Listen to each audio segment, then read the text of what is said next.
중에 전문가나 그 언론들이 먼저 사업을 선별해야 됩니다. 쟁점 사업을 먼저 선정해서 거기에 대해서 토론을 하는 거죠.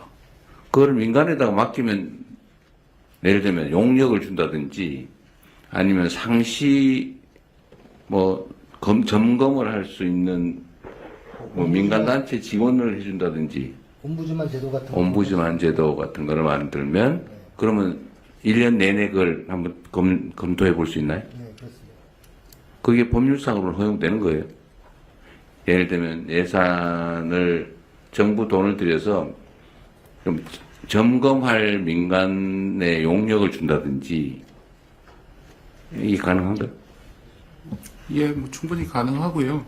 저희가 전문가들 그룹 쪽은 이제 보조금 평가, 존치 평가, 뭐 여러 가지 평가들을 해서 많이 의견 수렴을 하고 지구조의 경우에도 우리 저 재정기획보좌관님도 예전에 참여하셨었는데 분야별로 전문가 그룹들을 만들어서 저희가 지구조가 뭐가 필요한지 지출구조 조정이 이런 부분들을 상시적으로는 하고 있습니다. 근데 말씀하신 국민들께서 직접 제안하는 부분은 요번에 의견을 듣거나 이런 부분들에 대해서 저희가 상시적으로 하려고 하는데 사실 잘 안 되죠. 이번에도 제가 사실 지시를 해가지고 국민들 의견을 예산 편성에 받았잖아요. 예, 얼마 동안 받았죠? 저희가 한 열흘 정도 받았는데 열흘 정도. 실제로 한 60여 개밖에 안 들어왔고 대부분은 이제 교육청이라든지 이게 근데 여기서 참여하신 분들 그거 한 거 알고 계세요? 네, 알고 있습니다. 의견 받는 거? 의견 내셨어요? 저희는 따로 따로? 이번에 저 정창수 소장님 주신 것 중에 저희가 반영을 해서 거의 한 4, 5조 정도는 요 안에 포함이 돼 있습니다. 실무적으로 한번 비슷한 회의를 의견들을 평소에 했습니다. 이런 갖고 회의를 있어서. 한 달 전에. 근데 이것 역시 여기도 전문가분들은 중요한 것 몇 가지 관심 있는 부분을 보시지 전체를 보지 못하죠. 전체를 한번 점검하는 시스템을 만들어야 되겠어요, 그죠? 예산 정책처가 그런 취지로 원래 만들어졌고 일정 부분 그 역할을 하긴 하죠. 국회 국회? 예산 정책처. 맞습니다. 의회에 보내면 예산정책처에서 세부 사업을 다 검토하고요. 국회에 또 예결위에 각 상임위 예결위에 전문위원들이 있지 않습니까? 그분들이 검토를 해서 의원님들한테 보고를 하고. 그런데 그 말은 맞는데 시스템이 다 갖춰져 있죠. 뭐 국가라고 하는 게 대한민국 정부 엉터리는 아니니까 당연히 그렇게 하는데요.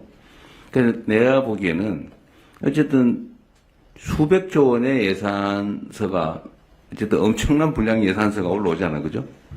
그럼 그 안에는 뭐 몇천만 원짜리, 뭐 몇백만 원짜리부터 몇 억짜리 다 있는데 그걸 심의하는 걸 내가 본 일이 없어요. 그게 삭감되는 것도 본 일이 없어요. 그냥 정치적 쟁점되는 것들, 뭐 몇백억짜리, 뭐 몇십억짜리, 특별히 문제되는 거, 이런 거나 하지, 정말로 생활상에 관계되어 있는 것들을 자세히 해서 삭감한 사실을 본 일이 없거든요.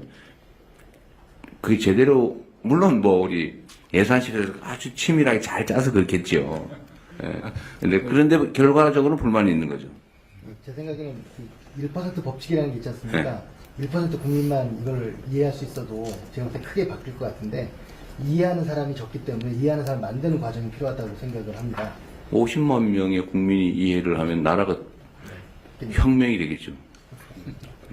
어쨌든 그 시스템도 한번 연구를 해보면 좋겠어요. 저는 민간단체들이 지금 자원봉사하고 있는데. 예, 저희 예산 정책처하고 그다음에 말씀하신 대로 일종의 예산 NGO랄지 이런 것도 있고 그쪽에 뭐 지금 하고 계시는 일들을 조금 더 넓히고 제 언뜻 생각으로는 뭐 전국의 행정학 연구하는 분들에게 좀 이렇게 연구 과제도 주고 네. 추가로 그런 뭐 방안들을 좀 검토해 보겠습니다. 추가로 대통령님 제가 예결위 간사 출신으로 국회 예결위 간사에서 보면 말씀하신 대로 이게 이제 공개성도 좀 미비한 게 있고 또 그 공개된다 하더라도 투명하지 않다라는 점이 있고요.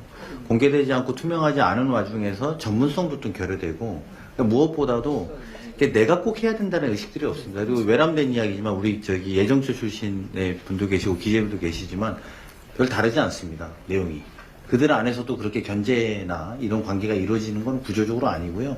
제가 좀 제안드리고 싶은 건 오히려 부처별로 부처 안에서 이것들이 먼저 좀 걸러지는 자율적 시스템이 가장 우선합니다. 왜냐하면 이게 또 전문 영역으로 넘어가면 잘 모른다 이런 것들이 되게 많거든요. 꼭 필요하다라는 이런 문제가. 그래서 1차적으로는 부처에서 줄이고 부처에서 또 어디다 쓰고 싶어 하는 것을 한번 크로스 체크하는 게 되게 필요한데 그렇지 않고 필요한 요구는 기재부에 가서 하고 줄이는 요구는 안 하거든요.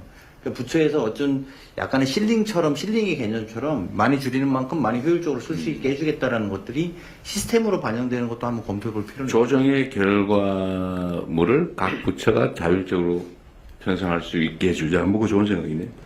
하여튼 그런 문제가 있어요. 그러니까 이게 말은 다 맞는데 철저하게 감시하고 철저하게 걸러내고 해야 된다는 건 다 맞는데 공자님 말씀인데 그게 현실에서는 쉽지 않더라. 뭐 그걸 어떻게 가능하게 만들 거냐를 사실 논의해야 되는 거죠. 네. 예, 저희가 만들고요. 저희 뭐 비서실 내 우리 회의체에서도 한번 논의하고 네. 부처하고 해서 저희가 만들어서 사실 민간단체에도 좀 지원을 해줘가지고 차라리 좀 검토를 일상적으로 할 수 있게 해주는 것도 한번 연구해 보시죠. 뭐 지원되는 예산보다는 훨씬 더 많은 절감 효과가 있을 것 같긴 해요. 네, 한번 해보시죠. 네, 알겠습니다.